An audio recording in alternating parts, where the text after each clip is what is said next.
କାଳରେ ଶୀଘ୍ର ଆଗମନ କରିବାକୁ ଯାଉଥିବା ପ୍ରଭୁ ଯୀଶୁଖ୍ରୀଷ୍ଟଙ୍କ ପବିତ୍ର ଓ ବହୁମୂଲ୍ୟ ନାମରେ ନିର୍ମଳ ଖରା ୟୁଟ୍ୟୁବ୍ ଚ୍ୟାନେଲରେ ଆପଣ ସମସ୍ତଙ୍କୁ ସ୍ୱାଗତ କରେ। ପ୍ରତିଦିନ ପ୍ରତି ପ୍ରଭାତ ଆମମାନେ ନିର୍ମଳ ଖରା ୟୁଟ୍ୟୁବ୍ ଚ୍ୟାନେଲ ମାଧ୍ୟମରେ ନୂଆ ନୂଆ ପ୍ରସଙ୍ଗରେ ପ୍ରଭୁଙ୍କର ବାକ୍ୟ ଶୁଣିବାର ଅପୂର୍ବ ସୁଯୋଗ ପାଉଛୁ। ପରମେଶ୍ୱର ପ୍ରତି ପ୍ରଭାତରେ ତାଙ୍କର ପବିତ୍ର ବାକ୍ୟ ଦ୍ୱାରା ସେ ଆମ ସମସ୍ତଙ୍କ ସହିତ କଥାବାର୍ତ୍ତା ହେଉଛନ୍ତି। ସେଥିପାଇଁ ମୁଁ ପରମେଶ୍ୱରଙ୍କୁ ହୃଦୟ ସହିତ ଧନ୍ୟବାଦ ଦିଏ। ତାହା ସହିତ ଆପଣ ସମସ୍ତଙ୍କୁ ମଧ୍ୟ ହୃଦୟ ସହିତ ଧନ୍ୟବାଦ ଦିଏ, କାରଣ ଆପଣମାନେ ନିୟମିତ ଏହି ଚ୍ୟାନେଲ ଦ୍ୱାରା ପ୍ରସାରିତ ହେଉଥିବା କାର୍ଯ୍ୟକ୍ରମ ଗୁଡ଼ିକକୁ ଦେଖୁଛନ୍ତି। କେବଳ ଦେଖୁଛନ୍ତି ତାହା ନୁହେଁ, ଲାଇକ୍ ସେୟାର କମେଣ୍ଟସ୍ ଗୁଡ଼ିକ ଦ୍ୱାରା ଆପଣ ଆମମାନଙ୍କୁ ଅତ୍ୟଧିକ ପରିମାଣରେ ଉତ୍ସାହିତ କରୁଛନ୍ତି। ପ୍ରଭୁ ଆପଣ ସମସ୍ତଙ୍କୁ ପ୍ରଚୁର ଭାବେ ଆଶୀର୍ବାଦ କରନ୍ତୁ। ଆସନ୍ତୁ ଆଜିର ପ୍ରସଙ୍ଗ ନିକଟକୁ ଯିବା। ଆଜିର ପ୍ରସଙ୍ଗଟି ଏହି ପ୍ରକାର ଅଟେ, ବ୍ୟଭିଚାର ପାପକୁ ପ୍ରଭୁ କେଉଁ ପ୍ରକାର ଦଣ୍ଡ ଦିଅନ୍ତି, ବ୍ୟଭିଚାର କଲେ କେଉଁ ପ୍ରକାର ଦଣ୍ଡ ମିଳେ, ସେହି ବିଷୟରେ ଆମେ ଅଳ୍ପ ସମୟ ଧରି ଆମେ କଥାବାର୍ତ୍ତା ହେବା। ପ୍ରିୟମାନେ, ଆଜିର ସମୟରେ ସମସ୍ତେ ପସନ୍ଦ କରୁଥିବା ପାପ ହେଉଛି ବ୍ୟଭିଚାର ପାପ। ଆବଳ ବୃଦ୍ଧ ବନିତା ବୟସର ସୀମା ନୁହେଁ। ବାହା ହେଇଥିବା ଲୋକ ସେମିତି, ବାହା ନ ହେଇଥିବା ଲୋକ ସେମିତି, ଏତେ ପରିମାଣରେ ଏହି ପାପରେ ଲୋକମାନେ ପତିତ ହେଉଅଛନ୍ତି। ପ୍ରିୟମାନେ, ଏହି ପାପ କଲେ କେଉଁ ପ୍ରକାର ଦଣ୍ଡ ମିଳେ ସେ ବିଷୟରେ ଆମେ ଦେଖିବା। ଆମେ ପ୍ରକାଶିତ ପୁସ୍ତକ 2 ଅଧ୍ୟାୟରେ ଆମେ ଦେଖୁଛୁ ଥୁୟାଥିରା ମଣ୍ଡଳୀ ଆଉ ସେହି ମଣ୍ଡଳୀରେ ଜଣେ ସ୍ତ୍ରୀ ଲୋକ, ଯାହାକୁ କି ଜିଜେବଲ, ସେ ନିଜକୁ ଭାବବାଦିନୀ ବୋଲି କହି ସେ ପ୍ରଭୁଙ୍କର ଲୋକମାନଙ୍କୁ ବ୍ୟଭିଚାର ପାପ, ବେଶ୍ୟାଗମନ ପାପରେ ସେ ପକାଉଛି। ଆଉ ପରମେଶ୍ୱର ତାକୁ ମନ ପରିବର୍ତ୍ତନ କରିବା ପାଇଁ ସୁଯୋଗ ଦେଲେ। 2 ଅଧ୍ୟାୟ 21 ପଦରେ ଆମ୍ଭେ ତାହାକୁ ମନ ପରିବର୍ତ୍ତନ କରିବାକୁ ସମୟ ଦେଲେ ହେଁ ସେ ଆପଣା ବେଶ୍ୟାବୃତ୍ତିରୁ ମନ ପରିବର୍ତ୍ତନ କରିବାକୁ ଇଚ୍ଛୁକ ହେଉନାହିଁ। ଯେତେବେଳେ ଜଣେ ବ୍ୟକ୍ତି ସେହି ପ୍ରକାର ପାପ କରେ, ପ୍ରଭୁ ତାକୁ ସୁଯୋଗ ଦିଅନ୍ତି, ଫେରି ଆସେ, ଏ ପାପରୁ ମନ ପରିବର୍ତ୍ତନ କରେ। ମାତ୍ର କିଛି ଜଣ ଅଛନ୍ତି, ସେମାନେ ଏହି ପାପରେ ଏତେ ଆଡ଼ିକ୍ଟ ଥାନ୍ତି, ସେମାନେ ଫେରିବା ପାଇଁ ବିଲକୁଲ ଇଚ୍ଛା କରନ୍ତି ନାହିଁ। ଯେତେବେଳେ ସେମାନେ ଫେରିବା ପାଇଁ ଇଚ୍ଛା କରନ୍ତି ନାହିଁ, ଯେତେବେଳେ ଲେଖାଯାଏ 22 ପଦରେ, 2 ଅଧ୍ୟାୟ ପ୍ରକାଶିତ 2 ଅଧ୍ୟାୟ 22 ପଦରେ, ଦେଖ ଆମ୍ଭେ ତାହାକୁ ଶଯ୍ୟାଶାୟୀ କରିବୁ। ଏଇଟା ଯେତେବେଳେ ଜଣେ ବ୍ୟକ୍ତି ବ୍ୟଭିଚାର ପାପ କରୁଛି, ମନ ପରିବର୍ତ୍ତନ କରୁନାହିଁ, ପରମେଶ୍ୱର ସେହି ପ୍ରକାର ବ୍ୟକ୍ତିଙ୍କୁ ଶଯ୍ୟାଶାୟୀ କରନ୍ତି, ଖଟରେ ପକାଇ ଦିଅନ୍ତି। ସେ ବେଡ୍ ରିଟର୍ନ ହେଇଯାଏ। ତାହାର ସେ ଖଟ ଉପରେ ଏକା ତାର ଝାଡ଼ା ପରିସ୍ରା, ଖାଇବା ପିଇବା ସବୁ କିଛି ସେ କରେ। କାହିଁକି? ପରମେଶ୍ୱର ତାକୁ ପୁନର୍ବାର ମନ ପରିବର୍ତ୍ତନ କରିବା ପାଇଁ ସୁଯୋଗ ଦିଅନ୍ତି। ପ୍ରଥମେ ସୁଯୋଗ ଦେବେ, ଆଉ ଯେଉଁ ସମୟରେ ସେ ସୁଯୋଗକୁ ସେ ମନ ପରିବର୍ତ୍ତନ ଆଡ଼କୁ ସେ ନ ନେଇ ସେ ସୁଯୋଗର ଫାଇଦା ଉଠାଏ, ସେହି ସମୟରେ ପରମେଶ୍ୱର ସେହି ପ୍ରକାର ବ୍ୟକ୍ତିଙ୍କୁ ସେ ଶଯ୍ୟାଶାୟୀ କରିଦିଅନ୍ତି। ଯେତେବେଳେ ଖଟରେ ରୋଗରେ ଛଟପଟ ହେଇକିନା ସେ ପଡ଼େ, ସେହି ସମୟରେ କାଳେ ସେ ଅନୁତାପ କରି ପ୍ରଭୁଙ୍କ ନିକଟକୁ ଫେରି ଆସିବ, ଏହା ପରମେଶ୍ୱର ସୁଯୋଗ ଦିଅନ୍ତି। ମାତ୍ର ଅନେକ ଜଣ ସେମାନେ ଫେରନ୍ତି ନାହିଁ। କିଛି ଜଣ ଫେରନ୍ତି, କିଛି ଜଣ ଫେରନ୍ତି ନାହିଁ। କାରଣ ଯଦି ଆମେ ପଢ଼ିବା, ଆମମାନେ ବାଇବଲରୁ 1 କରନ୍ଥୀୟ ଏହାର 6 ଅଧ୍ୟାୟରେ ସାଧୁ ପାଉଲ ସେ ଲେଖୁଅଛନ୍ତି। 6 ଅଧ୍ୟାୟରେ ସେ ଲେଖନ୍ତି 18 ପଦରେ, ବ୍ୟଭିଚାର ଠାରୁ ପଳାୟନ କର। ମନୁଷ୍ୟ ଅନ୍ୟ ଯେକୌଣସି ପାପ କରେ ତାହା ଶରୀରର ବହିର୍ଭୂତ, କିନ୍ତୁ ଯେ ବ୍ୟଭିଚାର କରେ ସେ ଆପଣା ନିଜ ଶରୀର ବିରୁଦ୍ଧରେ ପାପ। ବିଭିନ୍ନ ପ୍ରକାର ପାପ ରହିଛି, ମାତ୍ର ଏହି ବ୍ୟଭିଚାର ପାପଟା ନିଜର ଶରୀର ବିରୁଦ୍ଧରେ ପାପ। ନିଜ ଶରୀରକୁ ମାରିବା, କୁଟିବା, ନଷ୍ଟ କରିବା, ତାହାକୁ ଖରାପ କରିବା, ଅଶୁଚି କରିବା, ଅପବିତ୍ର କରିବା ପାପ ହେଉଛି ଏହି ବ୍ୟଭିଚାର ପାପ ଅଟେ। ପରମେଶ୍ୱର ଏହି ବ୍ୟଭିଚାର ପାପରୁ ଲୋକମାନେ ଯେ ପ୍ରକାର ମନ ପରିବର୍ତ୍ତନ କରି ପ୍ରଭୁଙ୍କ ନିକଟକୁ ଫେରନ୍ତି, ଏଥିପାଇଁ ସେ ସୁଯୋଗ ଦେବେ। ଆଉ ଯେଉଁ ସମୟରେ ସୁଯୋଗ ପାଇଲା ପରେ ମଧ୍ୟ ଆହୁରି ସେ ପାପରେ ଲିପ୍ତ ହୋଇକି ରହେ, ସେହି ସମୟରେ ଶଯ୍ୟାଶାୟୀ କରିଦିଅନ୍ତି, ଖଟରେ ପକାଇ ଦିଅନ୍ତି। କାଳେ ଛଟପଟ ହେଇକିନା ସେ ଯେ ପ୍ରକାର ଅନୁତାପ କରି ମନ ପରିବର୍ତ୍ତନ କରି ଫେରିଆସେ। ଆଜି ଅନେକ ଜଣ ଏଥିପାଇଁ ସେମାନେ ଶଯ୍ୟାଶାୟୀ ଅଛନ୍ତି। ଔଷଧ ଖାଇଲେ ଭଲ ହେଉନାହାନ୍ତି, ଘରେ ଟ୍ରିଟମେଣ୍ଟ କରାଯାଉଛି, ବିଭିନ୍ନ ପ୍ରକାର ମେଡ଼ିକାଲକୁ ନିଆଗଲା, ବିଭିନ୍ନ ପ୍ରକାର ଭାବରେ ଟ୍ରିଟମେଣ୍ଟ କରାଗଲା, ହେଲେ ମଧ୍ୟ ସୁସ୍ଥ ହୋଇପାରୁନାହାନ୍ତି। କାରଣ ସେମାନେ ସେ ପାପରେ ଜଡ଼ିତ ହୋଇ ଅଛନ୍ତି। ପରମେଶ୍ୱର ଏତେ ପ୍ରେମିକ ଯେ ସେ ଏହି ପାପରୁ ମନ ପରିବର୍ତ୍ତନ କରି ଫେରନ୍ତୁ ବୋଲି ସେ ସୁଯୋଗ ଦିଅନ୍ତି।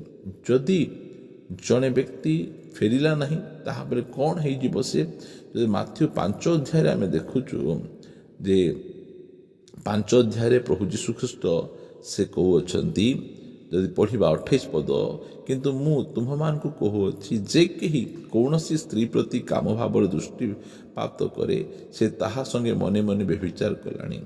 ଆଉ ତୁମ ଚକ୍ଷୁ ଦକ୍ଷିଣ ଚକ୍ଷୁ ଯେବେ ତୁମ ବିଘ୍ନର କାରଣ ହୁଏ ତେବେ ତାହା ଉପାଡ଼ି ଫୋପାଡ଼ି ଦିଅ। କେମିତି ସିରିୟସ୍ କଥା! ଆଖି ଦ୍ୱାରା ଯଦି ତୁମେ ବ୍ୟଭିଚାର କରୁଛ, ଯେଉଁ ବିଷୟ ଗୁଡ଼ିକ ଦେଖୁଛ ସେ ବିଷୟ ଗୁଡ଼ିକ ଦେଖିବାଟା ବନ୍ଦ କର, ତେବେ ତାହା ଉପାଡ଼ି ଫୋପାଡ଼ି ଦିଅ, କାରଣ ତୁମର ସମସ୍ତ ଶରୀର ନରକରେ ନିକ୍ଷେପ ହେବା ଅପେକ୍ଷା ଗୋଟିଏ ଅଙ୍ଗ ନଷ୍ଟ ହେବା ତୁମ ପକ୍ଷରେ ଲାଭଜନକ। ପ୍ରିୟମାନେ, ଏହି ସ୍ଥାନରେ ପ୍ରଭୁ କହୁଛନ୍ତି ତୁମର ଚକ୍ଷୁ ଦ୍ୱାରା ମୋବାଇଲ ଦେଖୁଛ, ଅନ୍ୟ ସ୍ତ୍ରୀକୁ ଦେଖୁଛ, ଫଟୋ ଦେଖୁଛ, ଆଉ ଏସବୁ କରି ତୁମେ କ'ଣ କରୁଛ? ବ୍ୟଭିଚାର କରୁଛ। ଆଉ ଏଇ ଚକ୍ଷୁ ତୁମକୁ ନରକକୁ ନେଇଯିବ। ସେଥିପାଇଁ ତୁମେ ଅନ୍ଧ ହେଇକିନା ମଧ୍ୟ ଗୋଟେ ଆଖି ଧରି ମଧ୍ୟ ସ୍ୱର୍ଗକୁ ଯାଅ, ମାତ୍ର ଦୁଇଟା ଆଖି ଧରି ତୁମେ ନରକକୁ ନ ଯାଅ। ବୋଲେ ନରକ ବ୍ୟଭିଚାର ପାପ ଗୋଟେ ଏହି ପ୍ରକାର ପାପ ଅଟେ, ଯେତେବେଳେ ଜଣେ ବ୍ୟକ୍ତି ଏହି ପାପରେ ପଡ଼େ ପରମେଶ୍ୱର ତାକୁ ମନ ପରିବର୍ତ୍ତନ ପାଇଁ ସୁଯୋଗ ଦିଅନ୍ତି, ପରମେଶ୍ୱର ତାକୁ ଶଯ୍ୟାଶାୟୀ କରନ୍ତି। ଆଉ ଯେତେବେଳେ ସେ ଶଯ୍ୟାଶାୟୀ ହେଲା ପରେ ମଧ୍ୟ ସେ ମନ ପରିବର୍ତ୍ତନ କରେ ନାହିଁ, ଫେରେ ନାହିଁ, ଅନୁତାପ କରେ ନାହିଁ, ସେହି ସମୟରେ ସେ ନରକକୁ ଯାଏ। ତାର ଆଉ କୌଣସି ପ୍ରକାର ବଞ୍ଚିବାର ଉପାୟ ନାହିଁ। ଦାଉଦ ରାଜା ମଧ୍ୟ ବ୍ୟଭିଚାର ପାପରେ ପଡ଼ିଲେ, ମାତ୍ର ପରେ ସେ ଅନୁତାପ କଲେ, ପରେ ସେ ଫେରିଲେ। ଗୀତ ସଂଗୀତ 51 ଗୀତ ଲେଖି ସେ ଫେରିଲେ, ଆଉ ସେ ପ୍ରଭୁଙ୍କ ନିକଟରେ ନିଜ ପାପ ଗୁଡ଼ିକକୁ ସ୍ୱୀକାର କରିଦେଲେ। ପ୍ରିୟମାନେ, ଆଜି ମଧ୍ୟ ଆମମାନଙ୍କ ପାଖରେ ସୁଯୋଗ ଅଛି। ଯେଉଁମାନେ ଆବାଳ ବୃଦ୍ଧ ବନିତା ମୋବାଇଲ ଦ୍ୱାରା ବ୍ୟଭିଚାର ଦେଖିବା ଦ୍ୱାରା, ଛୁଇଁବା ଦ୍ୱାରା, କରିବା ଦ୍ୱାରା ଏ ବ୍ୟଭିଚାର ପାପ ଆପଣଙ୍କୁ ନରକ ନେଇଯିବ। ପରମେଶ୍ୱର ସୁଯୋଗ ଦେଉଛନ୍ତି। ଏବେ ଯଦି ଆମେ ଅନୁତାପ କରି ମନ ପରିବର୍ତ୍ତନ ଯଦି ଆମେ କରିବା ନାହିଁ, ତାହେଲେ ଆମେ କୁଆଡ଼କୁ ଯିବା? ଆଜି ଦେଖନ୍ତୁ, ସମସ୍ତେ ଏ ପାପରେ ଆସକ୍ତ ହେଇକିନା ଅଛନ୍ତି। ଆଉ ଏହି ପାପ ମନୁଷ୍ୟର ମନ ମଧ୍ୟରେ ମୋବାଇଲ ଦ୍ୱାରା, ବିଭିନ୍ନ ପ୍ରକାର ମୋବାଇଲ ଆପ୍ସ ଗୁଡ଼ିକ ଦ୍ୱାରା, ସର୍ଟସ୍ ରିଲ୍ସ ଗୁଡ଼ିକ ଦ୍ୱାରା ଲୋକମାନଙ୍କ ଭିତରେ ଇନଜେକ୍ଟ କରାଯାଉଛି। ଛୋଟ ବୟସର ପୁଅ ଝିଅମାନେ ସେମାନେ ଏତେ ପରିମାଣରେ ପ୍ରଲୋଭିତ ହେଇ, ଟେମ୍ପଟେଡ଼ ହେଇ ଏ ପାପର ଶିକାର। ପ୍ରତି ସମୟରେ ଆମେ ନ୍ୟୁଜ୍ ପେପରରେ ଦେଖୁଛୁ, ଏଇ ଝିଅ ପ୍ରତି ଦୁଷ୍କର୍ମ କରାଗଲା, ସେଇ ଝିଅ ପ୍ରତି ଦୁଷ୍କର୍ମ କରାଗଲା, ଗଣ ଦୁଷ୍କର୍ମ କରାଗଲା। ଏଇଟା ଏତେ ପରିମାଣରେ ବଢ଼ି ଚାଲିଛି। ପ୍ରିୟମାନେ, ଜଗତ ଗୋଟେ ଆଡ଼କୁ ଭାସି ଯାଉଛି, ମାତ୍ର ପରମେଶ୍ୱର ଆମକୁ ସେ କହୁଛନ୍ତି ମନ ପରିବର୍ତ୍ତନ କର, ଫେର। ଯେଉଁମାନେ ବାହା ହେଇ ମଧ୍ୟ ଅନ୍ୟ କାହା ସହିତ ବ୍ୟଭିଚାର ପାପରେ ଅଛନ୍ତି, ଯୁବା ଯୁବତୀମାନେ ବିବାହ ନ ହେବା ପୂର୍ବରୁ ଅପବିତ୍ର ଜୀବନଯାପନ କରୁଛନ୍ତି, ପରମେଶ୍ୱର ଆଜି ସମସ୍ତଙ୍କୁ ଗୋଟେ ସୁଯୋଗ ଦେଉଛନ୍ତି। ଆଜି ଅନେକ ଜଣ ବାହା ନ ହେଇ ଇଲିଗାଲ ସମ୍ପର୍କରେ ସେମାନେ ଅଛନ୍ତି, କିଏ ଜାଣୁନାହାନ୍ତି ବୋଲି ଭାବୁଛନ୍ତି, ମାତ୍ର ପରମେଶ୍ୱର ସବୁ ଜାଣୁଛନ୍ତି। ଏଇଟା ଗୋଟେ ମନ ପରିବର୍ତ୍ତନ କରି ପ୍ରଭୁଙ୍କ ନିକଟକୁ ଫେରିବା ପାଇଁ ପରମେଶ୍ୱର ଆଜି କହୁଛନ୍ତି। ଆଜି ସେ ସୁଯୋଗ ଦେଉଛନ୍ତି, ଏବେ ସେ ସୁଯୋଗ ଦେଉଛନ୍ତି। ଏ ସୁଯୋଗର ସଦ୍ବ୍ୟବହାର କରି ପ୍ରଭୁଙ୍କ ନିକଟରେ ଅନୁତାପର ସହିତ ଫେରି ଆସିବାର ଆବଶ୍ୟକ ରହିଛି। ଯେଉଁମାନେ ଆପଣା ପାପକୁ ସ୍ୱୀକାର କରନ୍ତି, ପରମେଶ୍ୱର ସେମାନଙ୍କର ସମସ୍ତ ପାପରୁ ସେମାନଙ୍କୁ ଉଦ୍ଧାର କରିବା ବିଶ୍ୱସ୍ତ ନ୍ୟାୟବାନ। ଯଦି ଫେରିବେ ନାହିଁ, ତାହେଲେ ଅବସ୍ଥା କ'ଣ ହେବ ନିଜେ ଜାଣିବାର ଆବଶ୍ୟକ ରହିଛି। ଆସନ୍ତୁ ପ୍ରାର୍ଥନା କରିବା ପାଇଁ ଯିବା। ମଙ୍ଗଳମୟ ପିତା, ମୁଁ ତୁମକୁ ଧନ୍ୟବାଦ ଦିଏ, ପ୍ରଶଂସା କରେ, ଗୌରବ କରେ। ପ୍ରଭୁ, ଏହି ପାପରୁ ତୁମ ଲୋକମାନଙ୍କୁ ଉଦ୍ଧାର କର, ରକ୍ଷା କର। ଆଜି ସମସ୍ତେ ଏହି ପାପ ଦ୍ୱାରା ପ୍ରଭୁ ଭାସି ଯାଉଛନ୍ତି। ଏ ପାପ ଦ୍ୱାରା ପରିବାର ନଷ୍ଟ, ବ୍ୟକ୍ତିଗତ ଜୀବନ ନଷ୍ଟ, ମଣ୍ଡଳୀ ନଷ୍ଟ। ପ୍ରଭୁ, ଏହି ପାପ ଆଜି ଲୋକମାନଙ୍କୁ ସମ୍ପୂର୍ଣ୍ଣ ଭାବରେ ନରକ ଆଡ଼କୁ ନେଇଯାଉଛି। ମୁଁ ପ୍ରାର୍ଥନା କରି ଯେଉଁମାନେ ଏହି ସନ୍ଦେଶ ଶୁଣିଲା ପରେ ସେମାନେ ମନ ପରିବର୍ତ୍ତନ କରି ଫେରୁଛନ୍ତି, ତୁମେ ସେମାନଙ୍କୁ ଦୟାକରି ଉଦ୍ଧାର କର, ରକ୍ଷା କର। ସେମାନେ ଯେ ପ୍ରକାର ଏହି ପାପରୁ ଉଦ୍ଧାର ପାଇବେ, ବାହା ହେଲା ପରେ ମଧ୍ୟ ଯେଉଁମାନେ ଏ ପ୍ରକାର କାମ କରୁଛନ୍ତି, ପ୍ରଭୁ ଯୁବା ଯୁବତୀମାନେ ଏ ପ୍ରକାର କାମରେ ଜଡ଼ିତ ହୋଇଛନ୍ତି, ପ୍ରାର୍ଥନା କରେ ଦୟାକରି ଯେଉଁ ଲୋକମାନେ ପରିତ୍ରାଣ ପାଇଛି ବୋଲି କହି ସେମାନେ ବିଭିନ୍ନ ପ୍ରକାର ମଣ୍ଡଳୀର ଦାୟିତ୍ୱ ରହି ଏ ପ୍ରକାର କାମ କରୁଛନ୍ତି, ସେମାନଙ୍କୁ ଗୋଟେ ସୁଯୋଗ ଦିଅ ପ୍ରଭୁ, ଫେରିବେ ପ୍ରଭୁ, ଅନୁଗ୍ରହ ପ୍ରଦାନ କର ପ୍ରଭୁ। ଧନ୍ୟବାଦ ପ୍ରଭୁ, ଧନ୍ୟବାଦ। ତୁମେ ପ୍ରାର୍ଥନା ଶୁଣିଛ, ପ୍ରାର୍ଥନା ପ୍ରିୟ ପ୍ରଭୁ ଯୀଶୁଙ୍କ ନାମରେ ମାଗୁଛୁ, amen amen. Praise the Lord. प्रभु आम समस्त को प्रचुर भाव आशीर्वाद करंतु। प्रभु अनुग्रह कले आसंता अध्याय आ नुआ प्रसंग परस्पर सहित कथबार्ता रहा। समस्त को नमस्कार। Praise the Lord. God bless you.